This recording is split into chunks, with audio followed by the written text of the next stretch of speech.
사이드 턴, 이름부터가 영어로 된 단어라 마치 해외에서 자주 사용하는 턴이라고 생각하셨을 수도 있지만 실제로는 그렇지 않습니다. 유튜브에서 영어로 사이드 턴을 검색하면 오직 한글 영상들만 나옵니다. 실제로 국제수영연맹의 규칙이나 미유럽 수영교본에는 사이드 턴은 없고 오직 오픈 턴과 플립 턴만 등장합니다. 그럼 사이드 턴은 대체 뭘까요? 그래서 이번 영상에서는 사이드 턴과 플립 턴 이야기를 해드리고 사이드 턴을 부드럽게 하는 방법까지 알려드리겠습니다. 미끄러지듯 부드러운 턴을 하고 싶은데 잘 안 되시나요?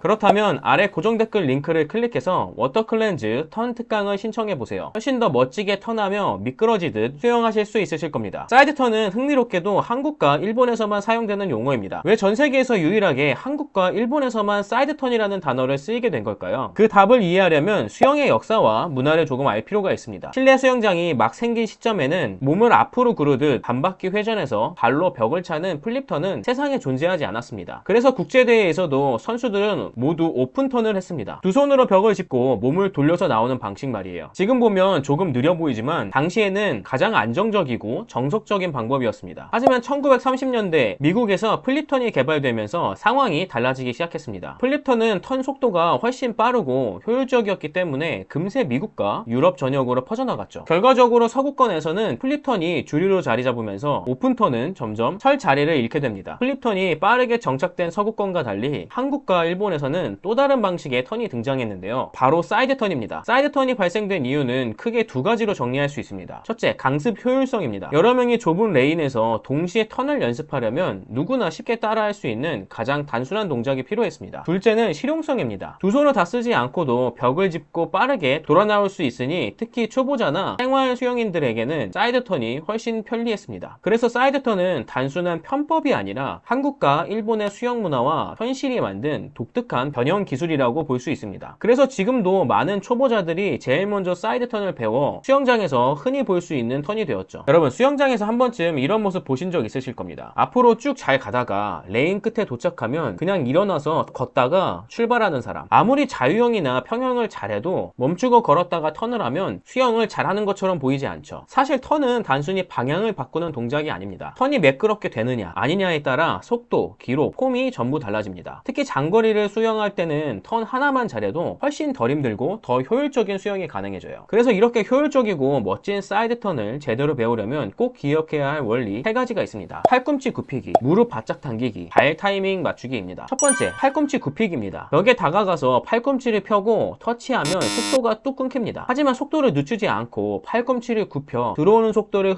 흡수하면서 몸을 벽 쪽으로 자연스럽게 당기면 속도도 줄지 않고 매끄럽게 턴을 할 수 있죠. 둘째, 무릎 바짝 당기기입니다. 무릎이 배 가까이 붙을수록 몸 길이가 짧아지고 회전력이 빨라집니다. 반대로 다리를 쭉 편 채로 돌면 회전이 느려지고 물 저항도 커집니다. 그래서 허벅지가 배에 닿을 정도로 무릎을 확 당겨야 합니다. 셋째, 발 타이밍 맞추기입니다. 많은 분들이 발이 너무 일찍 벽에 닿아 턴이 망가집니다. 발이 먼저 닿으면 상체가 정리되지 않아 물속에서 자세가 흐트러지고 추진력이 약해집니다. 정답은 상체가 정리된 다음 발이 벽에 닿아야 한다는 것입니다. 그럼 실제 동작을 단계별로 설명해 드릴게요. 이것만 따라하시면 됩니다. 1단계, 터치하기. 자유형으로 이렇게 오른손을 뻗으면서 들어와서 오른손을 벽에 댄 다음에 몸이 벽에 가까워질수록 팔꿈치를 굽혀서 자연스럽게 몸을 벽 쪽으로 붙입니다. 이때 시선은 정면이 아니라 약간 옆이나 바닥을 보면서 들어가는 게 안전합니다. 2단계, 무릎 끌어오기. 팔꿈치가 굽혀진 순간 무릎을 배에 붙이듯이 확 당겨옵니다. 몸이 둥글게 말려야 회전력이 커지고 저항이 줄어듭니다. 이때 왼손은 물속에서 뒤로 강하게 밀어주면 무릎을 더 쉽게 당겨올 수 있습니다. 3단계, 왼팔 활용. 많은 초보자들이 왼팔을 물 밖으로 빼서 만세 자세를 하는데 이건 멋도 안 나고 저항만 크게 만듭니다. 왼팔은 물속에서 뒤로 강하게 밀어주며 몸을 회전시키는 보조 역할을 해야 합니다. 이 차이만 아시고 따라하셔도 톤 속도가 훨씬 빨라지실 겁니다. 4단계, 오른팔 회수. 벽을 잡고 있던 오른팔은 뒤통수 쪽으로 간결하게 빼서 앞으로 뻗어줍니다. 팔을 크게 원형으로 돌리면 시간 낭비가 되기 때문에 뒤통수에 손을 붙인다는 느낌으로 짧고 간결하게 가져가야 합니다. 5단계, 발차기와 유선형. 무릎을 충분히 접어 벽을 강하게 차고 나갑니다. 이때 머리, 어깨, 엉덩이가 일직선이 되는 유선형 자세를 만들어야 저항이 최소화됩니다. 특히 코와 입은 마지막에 천천히 물속으로 잠겨야 깔끔한 턴 동작으로 이어질 수 있습니다. 초보자들이 자주 하는 실수, 머리를 들고 터치하기. 벽에 부딪힐까봐 머리를 드는 경우가 많습니다. 하지만 이러면 속도가 떨어지고 다리가 떨어져 턴 이후 자세가 무너집니다. 발이 먼저 벽에 닿는 경우, 발이 일찍 닿으면 상체가 아직 준비되지 않아 추진력이 약해집니다. 결과적으로 물속에서 해서 자세가 흐트러지죠. 팔을 크게 돌리는 경우, 팔을 크게 원형으로 돌리면 턴 시간이 길어집니다. 간결하게 뒤통수로 바로 손이 간다는 느낌이 중요합니다. 정리. 오늘 사이드 턴의 역사, 원리, 그리고 실전 훈련법까지 모두 살펴봤습니다. 핵심만 다시 요약하면 팔꿈치는 반드시 굽혀서 속도를 이어가기, 무릎은 배에 닿을 정도로 확 당기기, 발은 상체가 정리된 이후에 닿기, 왼팔은 만세가 아니라 물속에서 강하게 밀기, 오른팔은 뒤통수로 간결하게 회수하기, 마지막은 유선형으로 저항 최소화하기. 이 6가지만 지키고 바꾸셔도 수영 실력이 눈에 확 띄게 바뀌실 겁니다. 턴은 단순히 방향을 바꾸는 기술이 아닙니다. 속도를 이어가는 다리 역할을 하고 수영 전체를 세련되게 만들어주는 중요한 동작입니다. 여러분도 오늘 영상에서 알려드린 원리를 수영장에서 직접 연습해보세요. 분명히 주변 사람들에게 수영 실력이 확 달라졌다는 얘기를 들으실 겁니다. 오늘 여러분은 오픈턴하는 방법에 대해서 배우셨습니다. 하지만 실제 수영장에서 가서 턴을 해보면 무게중심을 어떻게 옮기지? 어떻게 마지막에 예쁜 스트림 라인이 나오지? 이렇게 사람마다 궁금한 게 다르고 키는 지점이 다르실 겁니다. 누구는 벽에 박을까봐 무섭고, 누구는 무게 옮기기가 어렵고, 또 누구는 스트림 자세 만들기가 안 되실 겁니다. 이런 이유는 각자가 가진 문제가 다르기 때문에 유튜브 영상 하나로 다 잡기는 어렵기 때문입니다. 특히 예쁘게 쭉 나가는 턴을 하기 위해서는 손동작도 중요하지만 무게중심 옮기기, 스트림 라인 만들기 같은 여러 가지 요소가 함께 해결돼야 합니다. 그런데 이런 요소들은 일반 강습에서는 놓치기가 너무 쉬운 부분이죠. 보통 수영 강습은 여러 영법과 드릴을 섞어서 하다 보니 온전히 턴에 집중할 수가 없죠. 게다가 많게는 한 반에 20명도 있다 보니 강사님께 사이드 턴 좀 제대로 알려주세요 말하기도 쉽지 않습니다. 그리고 보통 턴하는 방법은 수영장에서 수영을 배우고 6개월 전까지는 잘 가르쳐주지도 않고, 알려줘도 강습하다가 조금 남은 짜투리 시간에 한두 번 해보는 게 다죠. 그러니까 25m 자유형을 잘하고 가다가 갑자기 서서 걷기 시작하는 겁니다. 제가 생각했을 때 수영을 가장 빠르게 배우는 방법은 수영장에서는 바닥에 발이 닿지 않아야 합니다. 처음과 끝만 발이 닿고 힘들어도 멈추지 않고 끝까지 가보기, 한 바퀴, 두 바퀴, 이렇게 더 물 위에 떠 있으려고 하는 노력들이 수영 실력을 만들어준다고 생각합니다. 하지만 턴에 대해서 배울 수 없으니 발이 땅에 닿는 시간이 길어지고 조금 가다가 멈추고 걷게 되니 수영 실력이 빠르게 좋아지질 않습니다. 그래서 워터클렌즈에서는 턴 특강을 준비했습니다. 대상은 이런 분들입니다. 연속 수영이 안 돼 수영하다가 자꾸 걸으시는 분들, 턴을 빨리 배워서 단거리 수영을 하고 싶으신 분들, 노련한 강사님에게 자신의 턴을 교정받고 싶으신 분들. 이번 특강은 강사님도 아무나 모시지 않습니다. 오랫동안 쌓아온 강습 경험으로 턴에 대한 이해도가 남다르신 강사님을 모셔왔습니다. 실제로 수업을 들었던 수강생들의 감동적인 후기도 굉장히 많습니다. 그만큼 오랜 노하우로 아직 턴이 어색한 초보자와 교정이 필요한 중급자분들의 고민을 누구보다 잘 알고 계신 분입니다. 이번 턴 특강을 통해 여러분의 턴 자신감을 확실히 올려드리겠습니다. 신청 방법은 아래 고정 댓글을 클릭해서 신청서를 작성해 주시면 됩니다. 신청서를 작성해 주시면 다음날 오전에 입금 계좌를 문자로 보내드립니다. 보내드린 계좌번호로 이체하시면 최종 확정이 됩니다. 조기 마감 안내. 사전 공지 이후 진행되는 정식 공지라 남아있는 자리가 많지 않습니다. 이번 특강 역시 정원이 정해져 있어 조기 마감될 수 있다는 점 양해 부탁드립니다. 만약 이번 특강이 조기 마감되더라도 너무 걱정하지 마세요. 신청서를 한번 작성해 두시면 다음 특강 진행 시 정식 공지 전에 사전 연락을 드립니다. 사전 연락을 받으시면 경쟁 없이 조금 더 여유롭게 신청할 수 있습니다. 따라서 관심 있으신 분들은 신청서를 미리 작성해 두시는 걸 추천드립니다. 워터클렌즈 턴 특강을 통해 여러분의 수영 실력이 달라지는 경험을 해보시길 바랍니다. 그럼 저는 다음 영상으로 찾아뵙겠습니다. 구독과 알람 설정 부탁드립니다. 그럼 다음에 만나요. 안녕.